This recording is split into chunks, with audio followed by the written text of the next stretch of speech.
My badge stopped working at 11:47 in the morning.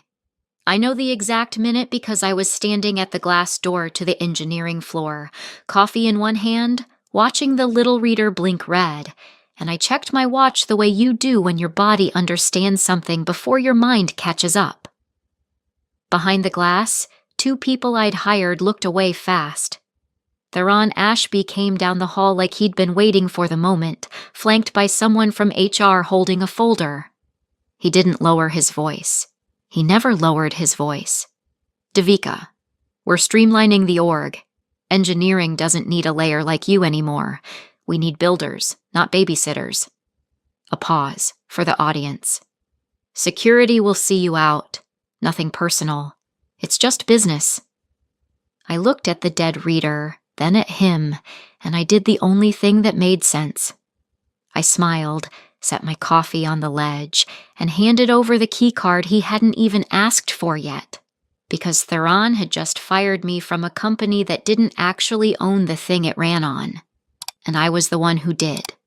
On a Tuesday in September, 8 years before any of this, I signed 2 documents on the same afternoon, and only one of them was the offer letter from Halberd Stack. I remember the day because it rained, and because my hands were steady when I signed both, and because nobody, not the recruiter, not the founder who hired me, not a single lawyer in that building, ever thought to ask about the second one. The first document made me an employee. The second one, signed an hour later at a different office across town, made me the sole owner of a small company called Meridian Core Systems. At the time, the two facts had nothing to do with each other. By the time they collided, 8 years later, I was the only person alive who remembered they'd ever been separate. Let me back up because the order matters. I joined Halberd Stack when it was 40 people in a converted warehouse, a cloud infrastructure startup with more ambition than architecture. They'd raised real money on a promise they couldn't yet keep, a unified data layer that could move enterprise workloads across any cloud seamlessly without the customer ever knowing or caring which servers their information lived on. It was the thing that would make Halberd valuable. It was also the thing that didn't exist yet. They'd hired brilliant people who kept building beautiful front ends on top of a foundation that cracked every time the load got real. I was brought in to fix the foundation.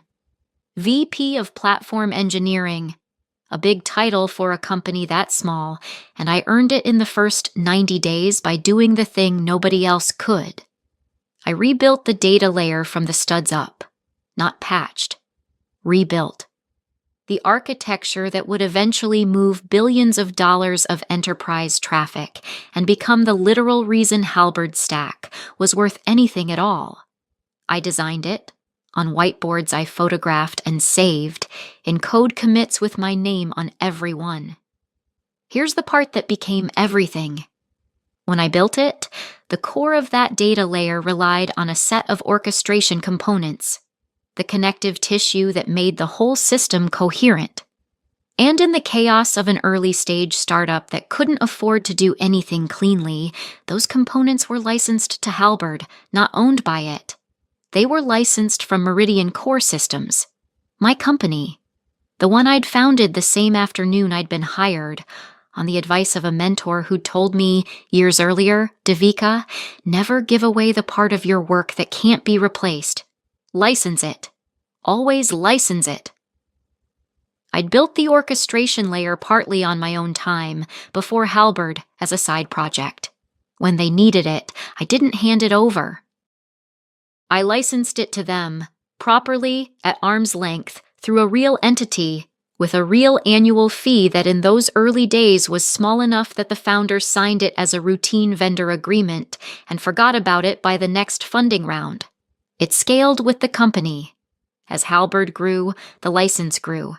By this year, it was worth $67 million annually, buried in the books as a line item to a vendor called Meridian, paid quarterly, renewed automatically, owned entirely by me. Nobody connected Meridian to me. Why would they? I'd structured it carefully. Different address, a holding arrangement, my name nowhere a casual reader would look. To everyone at Halberd, Meridian Core Systems was just one of 200 vendors. A critical one, technically, but the kind of critical that's invisible precisely because it never breaks. I made sure it never broke. For 8 years, I quietly maintained the most important dependency in the entire company, drew a salary as an employee, and let everyone believe the foundation belonged to them. I didn't do it as a trap. I want to be honest about that. I did it because my mentor had been right, and because I'd watched too many engineers pour their genius into companies that discarded them the moment the genius was extracted. I wasn't planning revenge. I was holding insurance. There's a difference, and the difference is that insurance only matters if something burns. For most of those 8 years, nothing burned. I loved the work. I built a team. I promoted people who deserved it and shielded them from the politics that drifted down from above. The founder eventually sold his controlling stake to a growth equity firm, cashed out, and sailed off, and that's when the weather changed. The growth equity firm brought in Theron Ashby as CEO to professionalize the company and prepare it for a sale or an IPO. Theron came from a string of companies he'd turned around, a phrase that in his case meant cutting until the spreadsheet looked clean enough to sell, regardless of what got cut. He had a particular contempt for engineers, not the architect celebrity kind he could put on a stage, but the working kind, the ones who kept things running. He called us cost. He called sales revenue. He genuinely seemed to believe the second group created the first group's paychecks, and not the reverse. The first time I met him in a leadership offsite, he went around the room asking everyone to justify their headcount. When he got to me, he didn't wait for the answer. Platform engineering, he said, reading off his tablet. Big team, big cost center. Devika, walk me through why I shouldn't cut this in half. Because the half you'd cut is the half holding up the product you're trying to sell, I said. He smiled the smile of a man who's decided you're a problem before you've finished your sentence. Everybody thinks their corner is load-bearing. That's how cost centers protect themselves. He moved on to the next person before I could respond, which I'd later understand was his entire method. Never let the load-bearing people finish the sentence. I went home that night and did something I hadn't done in years. I pulled up the Meridian license agreement and read it, start to finish. The renewal terms, the termination clauses, the provision, buried in Section 9, the one the founder had signed without reading a decade ago, that said the license was personal to the licensor and that any material change in the licensee's good faith relationship with the licensor's principal could trigger a review of terms. The licensor's principal. That was me. I closed the laptop. I didn't smile. I just understood. The way you understand weather changing, that something was going to burn, and that for the first time in 8 years, I'd want my insurance. The cuts started in October and they had a rhythm to them, the way these things always do. Friday afternoons, small batches, just enough each week that the floor never quite organized its panic. Theron called it right-sizing. The engineers called it Friday roulette. Every week another desk went empty, and every week the survivors worked a little harder and trusted a little less, which I think was the point.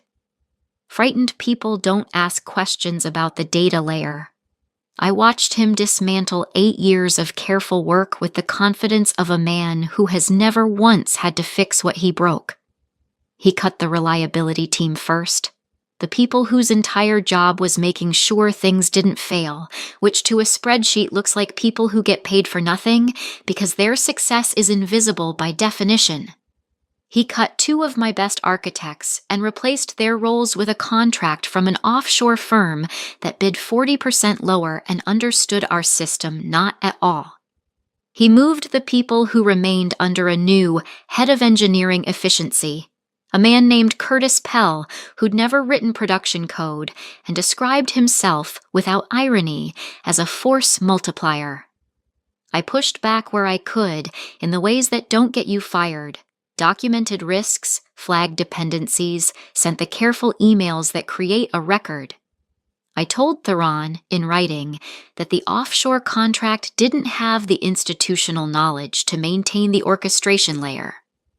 I told him the reliability cuts were trading invisible safety for visible savings.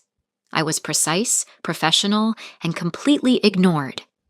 He forwarded one of my emails to Curtis with a single line on top that Curtis, who was sloppy, accidentally left in the thread when he replied to the wider group. Classic Empire defense. She'll come around or she'll go. The floor saw it. I saw the floor see it.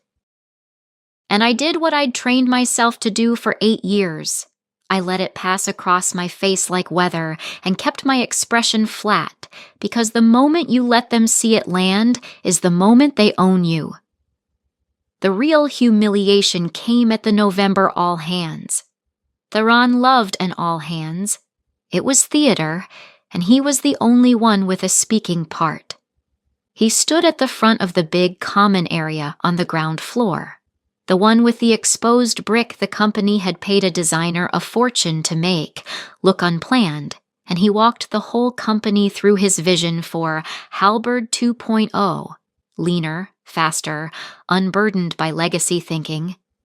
Then he did the thing he did, which was to single people out as examples, framed as praise, but built as warnings. I want to talk about how we think about value, he said, and I felt it coming the way you feel a wave you can't get under in time. Some of you have been here a long time, and longevity is great, but longevity isn't value. We have people on this team who've built little kingdoms, lots of headcount, lots of process, lots of don't touch this, only I understand it. A few uncomfortable laughs. That's not expertise. That's job security dressed up as expertise. And in Halberd 2.0, we don't pay for job security, we pay for output. He didn't say my name. He didn't have to. He was looking at the section of the room where my team sat, and 300 people followed his eyes, and the message arrived exactly where he'd aimed it. One of my junior engineers, a kid 2 years out of school named Aria, went pink to her ears on my behalf. I put a hand on the table near her, "Don't," and kept my face still. What he said next is the line I'll remember. "I'll be honest," Theron said, warming to it. "Some of these roles are support functions that think they're leadership. And there's nothing wrong with support. Somebody's got to keep the lights on. But you don't let the electrician redesign the building." He smiled at his own line. "We need builders. Not babysitters." The room laughed. Because you laugh at the CEO's jokes when it's Friday roulette season. I laughed too. A small, agreeable laugh, the camouflage of the underestimated. Inside, something went very cold and very still, and a sentence formed itself fully assembled, the way the best ideas always arrive. He doesn't know who keeps the lights on. He's never once asked who he pays for the power. That night I stayed late, after the floor emptied, and I did 3 things. First, I pulled the Meridian license agreement and the last 8 quarterly invoices and confirmed what I already knew. The orchestration layer that Theron's offshore contractors were now nominally responsible for maintaining was licensed, not owned, and the entity that licensed it answered to me and only me. Halberd had no rights to the source.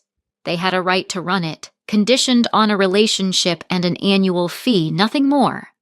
Second, I quietly exported 8 years of my own documentation. The architecture diagrams, the design decisions, the commit history with my name on every foundational piece, to a personal archive I had every legal right to keep, because it was the record of the work Meridian had licensed, not Halberd's proprietary code. I wasn't taking anything of theirs.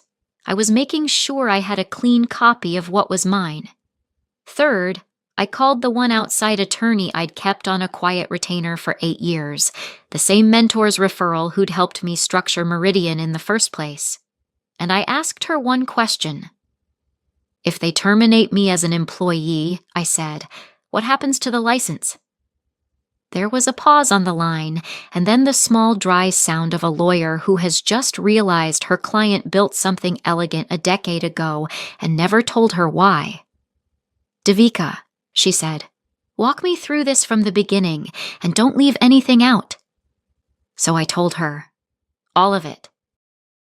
And somewhere in the telling, I stopped feeling like the woman who'd just been called a babysitter in front of 300 people and started feeling like what I actually was, which was the only person in that building who understood what Theron Ashby was standing on.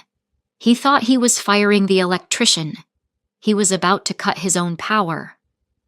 Let me stop here for a second, because the next part is the piece I still turn over in my head at night. For 8 years, I'd held something I never used, never mentioned, never leaned on, and I'd started to believe I never would. So I want to ask you, honestly, have you ever quietly held a piece of leverage so long that you almost forgot it was real until the day someone made you remember? Tell me about it in the comments. I read every single one, and I want to know how you used it or whether you held it. And if you've ever sat in a room and laughed along while someone underestimated exactly the wrong person, stay with me and subscribe. Because what happened after that all hands is the moment Theron found out who he'd actually been paying. The notification came at 11:47 on a Wednesday morning, a dead badge reader and a CEO who'd timed my walk to the coffee machine so the whole floor could watch. I've already told you how that part ended. The red light. Theron's voice pitched for the cheap seats, the keycard I handed over before he could ask. What I haven't told you is what I did with the 90 minutes after. I didn't go home. I sat in my car in the parking structure, the same place I'd sat 8 years earlier on my first day, rain on the windshield, 2 signed documents in my bag. I called my attorney, Priyanka, and I said 4 words I'd been not saying for almost a decade. It's time. Send it. You're sure? She said. Not really a question. Once Meridian gives notice, there's no quiet version of this. He just had security walk me out in front of 300 people, I said. We're past quiet. Here is the thing Theron Ashby never understood. The thing his entire worldview made it impossible for him to see. He thought firing me severed my relationship with the company, and it did. The employment relationship. But Meridian Core Systems had no employment relationship with Halberd. Meridian was a vendor. Meridian licensed the orchestration layer to Halberd under an agreement that had nothing to do with whether Devika Marlowe held a badge. Firing me didn't touch the license. What it touched was Section 9, the clause the founder had signed without reading a decade ago, the one that said the license terms were contingent on Halberd's good faith relationship with the licensor's principal. Theron had just had the licensor's principal escorted out of the building by security guards, in writing, with 300 witnesses.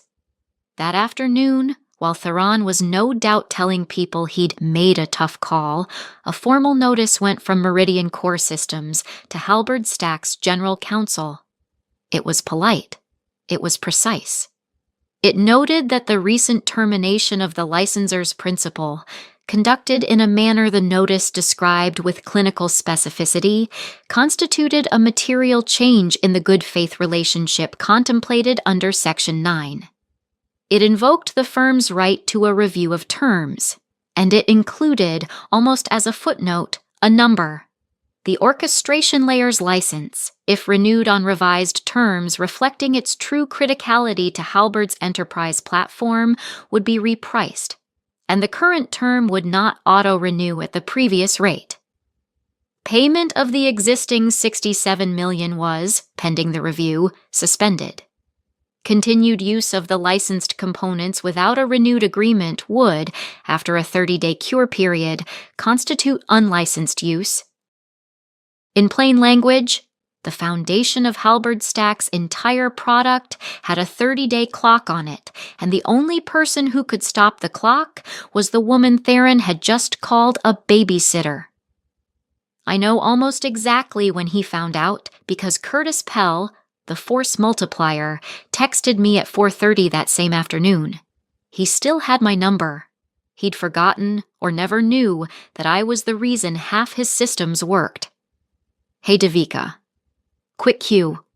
Do you know anything about a vendor called Meridian? Legal is asking, and nobody here seems to know who manages the relationship. I looked at that text for a long time. Nobody here seems to know who manages the relationship. 8 years. $67 million a year. The single most critical dependency in the company. And on the day they cut me, not one person in that building could even name the vendor, let alone the human being behind it. I didn't reply. There was nothing to say that wouldn't ruin the timing, and timing was the only thing I'd been saving for 8 years. The next morning, the calls started. First Curtis again, then someone from legal, then a number I didn't recognize that I let go to voicemail and turned out to be Halbert's outside counsel, the expensive kind, trying to sound casual about a 30-day clock. Priyanka fielded them all. She was enjoying herself in the restrained way that lawyers enjoy a case where their client did everything right a decade before anyone knew there'd be a case. What I felt mostly was the strange quiet that comes after a long-held breath. I drove past the Halberd building once that week. I don't know why. I think I needed to see that it was still standing, that the thing I'd built was real. The lights on the engineering floor were on. The data layer was still moving billions of dollars of enterprise traffic across the world's clouds, seamlessly, invisibly, the way I'd designed it to.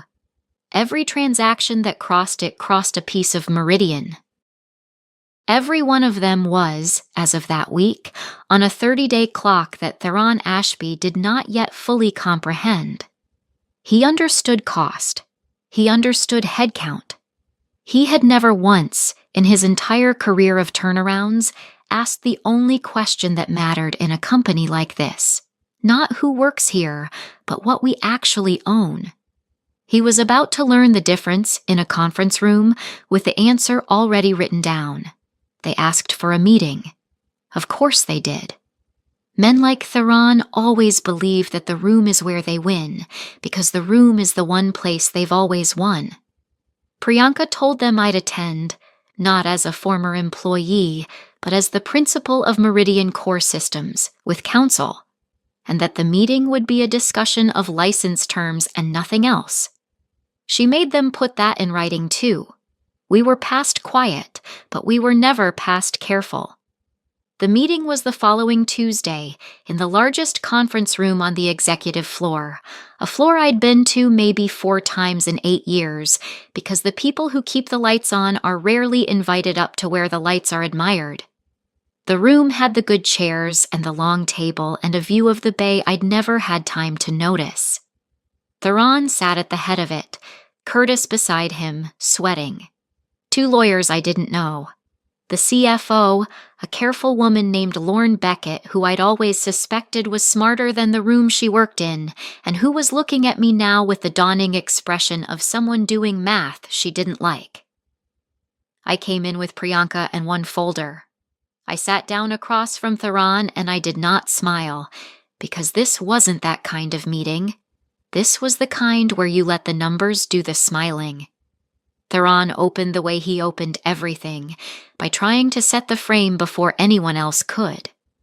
Devika, I think there's been a misunderstanding, and I want to clear the air. Whatever happened with your employment, that's separate. We value the Meridian relationship. We want to find a path forward that works for everyone. He spread his hands. So let's talk about a reasonable resolution. I'm sure we can keep this professional. We can, I said. Let's start with the facts. so the professional part has something to stand on. Priyanka slid the first page across. Halberd Stack's enterprise platform, I said, runs on a data orchestration layer that Halberd does not own. It licenses it from Meridian Core Systems. The license has been in place for 10 years, currently at $67 million annually, and it auto-renewed every year because nobody on your side ever read past the price. I let that sit.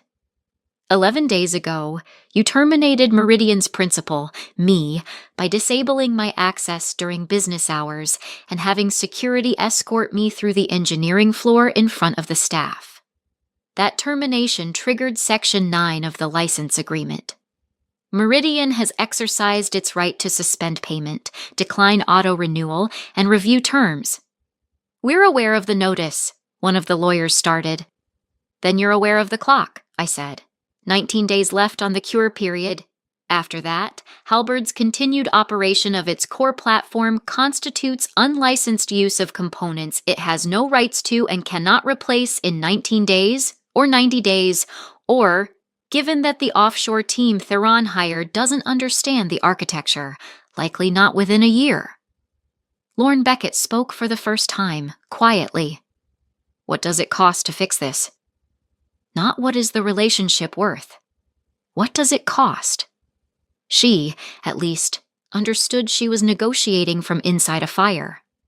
That's the right question, I said. Here's the wrong way it goes, so you understand the shape of it. If the cure period lapses, Meridian sends a cease-of-use demand. You either shut down the platform, every enterprise customer, every workload, the entire product, or you keep running it and Meridian sues for willful unlicensed use, with damages calculated on the value the layer provides, which our filing will put at considerably north of the $67 million you were paying for it. Your IPO diligence, by the way, will require you to disclose all of this to potential investors. The company does not own and cannot replace the core technology its product depends on, and is in active litigation with the sole licensor. I watched that line land on the lawyers, who knew exactly what it would do to a valuation. That's the wrong way. Theron's voice had lost its platform smoothness. This is extortion. It's a vendor enforcing a contract you signed, I said. You can call your own signature extortion if you'd like, but I'd check with counsel first. He stood up. He couldn't help it. It was the same reflex that had made him pace the all-hands. You built that layer while you were our employee. It's work product. It belongs to the company. Whatever shell you've set up. I built the orchestration core before I joined, on my own time, and licensed it to you at arm's length through a real entity, which your founder signed off on as a vendor agreement, I said. It's documented. The dates are documented. The commit history is documented. I have 8 years of records, Theron, and you have a CEO who fired the licensor without anyone in the building knowing the license existed. I finally let myself lean back. You spent 2 months telling 300 people that engineers are a cost center and that nobody is load-bearing. You said you don't let the electrician redesign the building. You were half right. You don't. But you also don't fire the electrician when she's the one who owns the power station. The room was silent. Curtis was staring at the table. Lorne had stopped writing. What do you want? Theron said. The sentence cost him everything. I want what the contract entitles me to, repriced to what the layer is actually worth, I said. And I want one thing that isn't in the contract, which you'll agree to because the alternative is a disclosure that ends your IPO. I want it on the record, to the board, to the investors, in writing, exactly why this happened. Not a vendor dispute. The whole sentence.